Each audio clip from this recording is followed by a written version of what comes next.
पिछले एपिसोड में हमने देखा था कि शियाओ ट्राइब का यंग मास्टर फर्स्ट ब्रदर को एक मिस्टीरियस पाउडर गिफ्ट करता है, लेकिन वो चोरी हो जाता है और उस चोरी का इल्जाम किसी और पे नहीं बल्कि शियाओ की आंट लिंजी के ऊपर ही आ जाता है, जिस वजह से सारे लोग एकदम हैरान रहते हैं कि आखिर लिंजी ये चोरी कैसे कर सकती है। जिसके बाद यहाँ से ये एपिसोड शुरू होता है। तो इस एपिसोड की शुरुआत में फर्स्ट ब्रदर सभी से कह रहे होते हैं जिसने भी वो बॉक्स चुराया है वो सामने आ जाए, मैं उसकी सजा कम करा दूंगा, लेकिन अगर उसने छुपने की कोशिश की तो वो नहीं बच पाएगा। तभी वहाँ पर वो असासन आकर ये बता देता है कि मुझे ये बॉक्स लिंजी के कमरे से मिला है। ये सुनकर फर्स्ट ब्रदर भी एकदम गुस्सा हो जाता है। वो उससे कहता है आखिर तुम्हारी हिम्मत कैसे हुई जो तुमने उस बॉक्स को चुरा लिया। लिंजी तो ये देखकर बस एकदम हैरान थी, वो तो सिर्फ रोए जा रही होती है। जिसके बाद वो सभी से कहती है मैंने कोई चोरी नहीं की, मुझ पे गलत इल्जाम लगाया जा रहा है, आखिर मैं चोरी क्यों करूंगी। तब ये सुनकर यंग मास्टर कहता है सबूत तो सारे तुम्हारे ही खिलाफ हैं, इसलिए चोर तो तुम ही साबित होती हो, इसलिए तुम्हें सजा दी जाएगी। फर्स्ट ब्रदर उसके सामने झुककर माफी मांग रहे होते हैं कि लिंजी से गलती हो गई, इसलिए उसे माफ कर दिया जाए, वो आगे से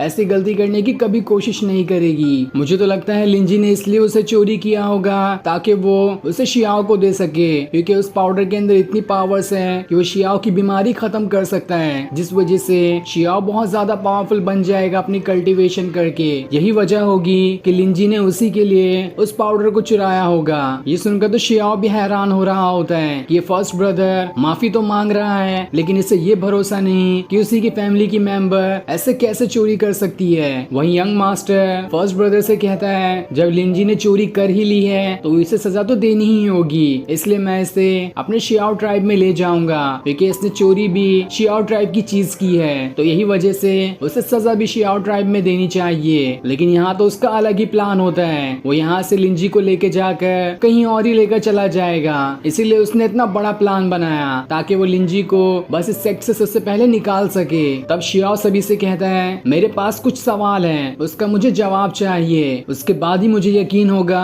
कि लिंजी ने वो चोरी की है। साथ ही शियाओ लिंजी को भरोसा दिलाते हुए कहता है तुम्हें मुझ पे भरोसा करना होगा, देख लेना मैं तुम्हारे ऊपर एक आंच आने नहीं दूंगा। जिसके बाद वो सबसे पहला सवाल फर्स्ट ब्रदर से ही करता है। अब वो उनसे कहता है जब आपको पता था कि ये पाउडर इतना ज्यादा कीमती है तो आपने इसे खुले में मेडिसिन हॉल के अंदर कैसे रख दिया, आपको तो इसे खुद के पास रखना चाहिए था ताकि ये सेफ रह सके। जिस पर सेकंड ब्रदर कहता है आखिर तुम्हारी हिम्मत कैसे हुई फर्स्ट ब्रदर के ऊपर इल्जाम लगाने की, लिंजी ने तुम्हारे लिए ही चोरी की थी, इसलिए अपनी बकवास बातें तो अपने पास ही रखो। इस पर शियाओ कहता है मैंने किसी के ऊपर अभी तक तो कोई शक ही नहीं किया, मैं तो बस अपने सवाल पूछे जा रहा हूँ, मुझे बस उसका जवाब चाहिए और मैं धीरे धीरे करते हुए खुद ही आंसर निकाल लूंगा कि लिंजी ने चोरी की भी है या फिर नहीं। तब फर्स्ट ब्रदर शियाओ से कहते हैं मैंने इसलिए उसे वहाँ पर रख दिया था क्योंकि मुझे अपने सेक्ट के लोगों पर भरोसा था कि वो कभी भी इस तरह की घिनौनी हरकत तो नहीं करेंगे, लेकिन मुझे क्या पता था कि वो लोग चोरी पर भी उतर आए। तब शियाओ आगे सवाल पूछता है जब वो बॉक्स मेडिसिन हॉल के अंदर रखा गया होगा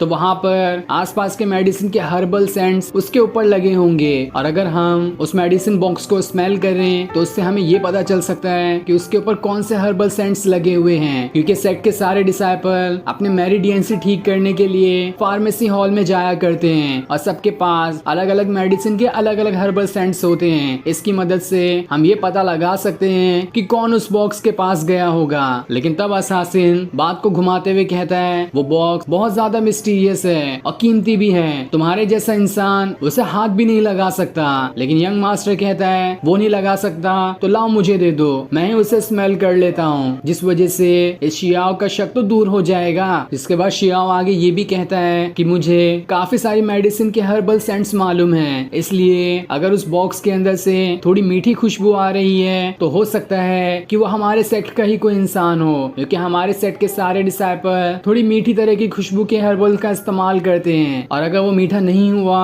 तो हो सकता है कि बाहर वाला हो। इसलिए यंग मास्टर को उस बॉक्स को स्मेल करना चाहिए ताकि वो ये बता सके कि उसके अंदर से मीठे हर्बल की खुशबू आ भी रही है या फिर नहीं। इसलिए यंग मास्टर उस बॉक्स को स्मेल करता है और उसे स्मेल करके कहता है इसके अंदर से तो मीठी ही खुशबू आ रही है, इसका मतलब साफ है कि तुम्हारे सेट के ही किसी ने इसे चुराने की कोशिश की थी। तब ये सुनकर शियाओ अपना पैतरा आजमाता है, वो उससे कहता है मीठी खुशबू तो हमारे सेट के किसी भी डिसाइपल के अंदर नहीं आती आती है। कोई भी उस तरह की मीठी खुशबू वाले हर्ब्स इस्तेमाल ही नहीं करता है और वो यहाँ पर तो मिलते भी नहीं है। तो आखिर कैसे उसके अंदर से मीठी खुशबू आ सकती है? इसका मतलब साफ है कि हमारे सेट का कोई भी ऐसा नहीं है जिसने उस बॉक्स को हाथ लगाया हो। बाहर का ही कोई आकर उसने उस बॉक्स को उठाया होगा वहाँ से। ये सुनकर तो किन्यू भी हंसने लगती है कि शियाओ ने तो बातों ही बातों में काफी बुरा फंसा दिया यंग मास्टर को। जिसके बाद शियाओ उस असासिन से पूछता है, तुम्हें जब वो बॉक्स मिला था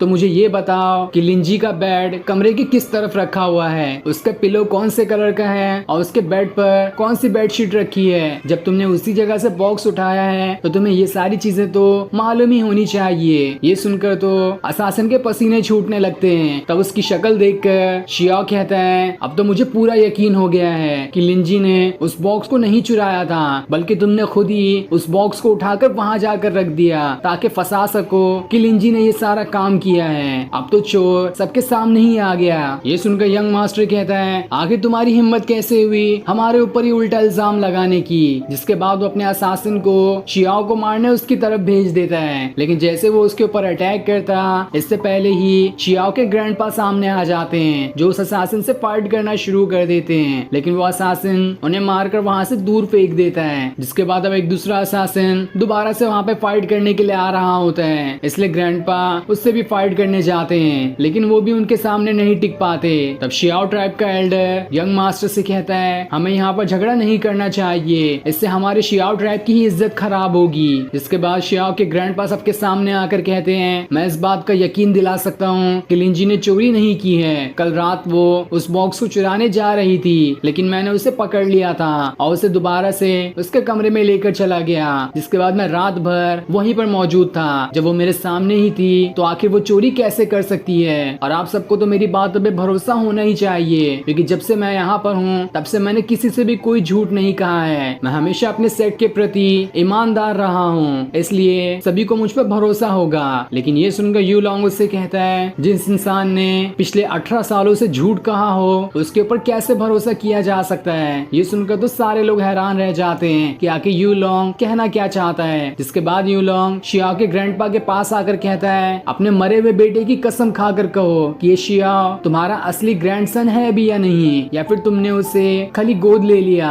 मुझे आज भी वो बात याद है जब तुम अपने बेटे की कब्र पर जाकर ये कह रहे थे कि जब तुमने शियाओ को ले ही लिया है तो तुम्हारे मरने के बाद मैं उसे अपने पोते की तरह संभालूंगा। भले से वो हमारी फैमिली का हिस्सा क्यों नहीं है और हमारी फैमिली के खून से नहीं बना, लेकिन तब भी मैं उसे अपने पोते की तरह ही पालूंगा और उसे हर खुशियां दूंगा। तब ये सुनकर तो शियाओ के पैरों तले जमीन ही खिसक जाती है, क्योंकि जिसे आज तक वो अपना ग्रैंडपा समझ रहा था वो तो उसके असली ग्रैंडपा है ही नहीं। तब ये चीज सामने आता हुआ देखकर शियाओ के ग्रैंडपा का सर जमीन पे झुक जाता है और वो सभी से कहते हैं, जो भी यू लॉन्ग ने यहाँ पर कहा है वो बिल्कुल सच है। तब ये देखकर यंग मास्टर को लगता है ये तो बहुत अच्छा मौका है। जिसके बाद वो फर्स्ट ब्रदर से कहता है, जब ये शियाओ इस सेट का है ही नहीं तो इसे निकाल कर बाहर फेंक दो। वहीं शियाओ अपने ग्रैंडपा से कह रहा होता है, बस एक बार कह दो कि आपने झूठ कहा, मैं आपका सगा पोता हूँ। लेकिन उसके ग्रैंडपा तो कुछ नहीं कह सकते थे क्योंकि वो उनका सगा पोता है ही नहीं। इसलिए शियाओ एकदम उदास होकर उस सेट से बाहर जाने लगता है। लेकिन जैसे वो बाहर जा रहा होता है, शातिर यू लॉन्ग एक और आइडिया आजमाता है। वो शियाओ से कहता है, तुम्हारे जाने के बाद किन्यू का क्या होगा? उसने तो तुम्हारा ही एहसान उतारने के लिए शादी की थी और अब तुम जब यहाँ से जा रहे हो तो वो अकेले नहीं रह सकती, इसलिए अपना मैरिज सर्टिफिकेट दो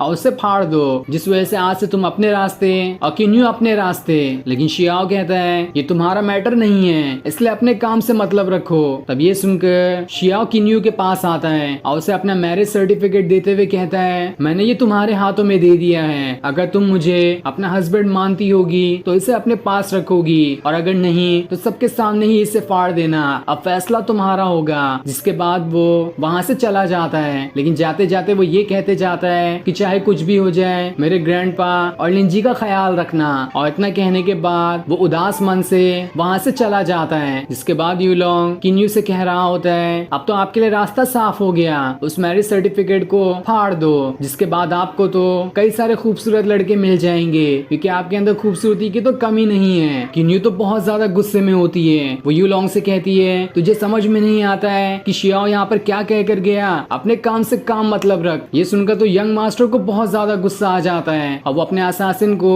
वो मैरिज सर्टिफिकेट फाड़ने के लिए भेज देता है। लेकिन अब किन्यू अपने पूरे गुस्से के साथ उस असासिन की बहुत धुलाई करती है। उसके ऊपर लगातार अटैक किए जा रही होती है, जहाँ वो असासिन उसका तो मुकाबला ही नहीं कर पाता।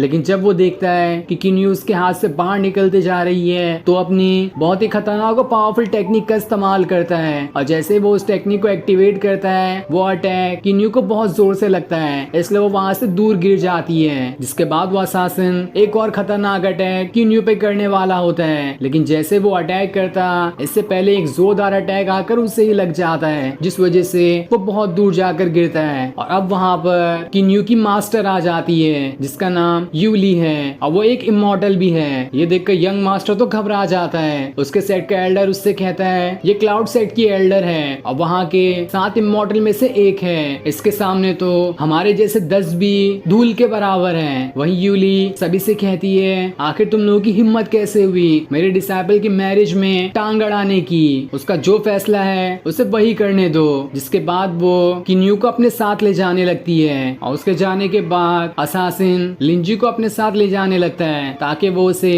शियाओ ट्राइब में ले जा सके। लेकिन ये देखकर किन्यू को बहुत ज्यादा गुस्सा आने लगता है, क्योंकि शियाओ ने जाते हुए उससे ये कहा था कि ग्रैंडपा और लिंजी का ख्याल रखना। तब ये देखकर यूली एक खतरनाक अटैक उस असासिन पे कर देती है, जिस वजह से वो असासिन वहां से बहुत दूर जाकर गिरता है। और फिर यूली फर्स्ट ब्रदर से कहती है जब लिंजी ने चोरी तुम्हारे सेक्ट में की है तो सजा भी तुम्हारे सेक्ट में ही मिलेगी। वो आखिर शियाओ ट्राइब में क्यों जाएगी, इसलिए उसे यहाँ से निकाला ना जाए। जो भी सजा होगी उसे यहीं पे दी जाएगी। इस पर शियाओ के ग्रैंडपा भी कहते हैं मैंने और लिंजी ने दोनों गलती की है, इसलिए हम दोनों यहाँ पर रहकर सजा भुगतने के लिए तैयार हैं। जिसके बाद यूली किन्यू को लेकर वहाँ से चली जाती है। ये देखकर यूलोंग तो एकदम ज्यादा गुस्सा हो जाता है कि मेरी सारी मेहनत पर पानी फिर गया। दूसरी तरफ शियाओ एकदम ज्यादा उदास बैठा होता है कि मैं जहाँ पर भी जाता हूँ मेरा परिवार मुझसे दूर ही हो जाता है, न जाने मैंने ऐसी कौन सी गलती कर दी है। तभी उसके हाथ में से काफी ज्यादा पावर्स निकलने लगती है और एक एल्केमी फर्नेस भी बाहर निकल कर आ जाता है, जिसके अंदर से उसकी पॉइजन पर्ल की पावर बाहर निकलते हुए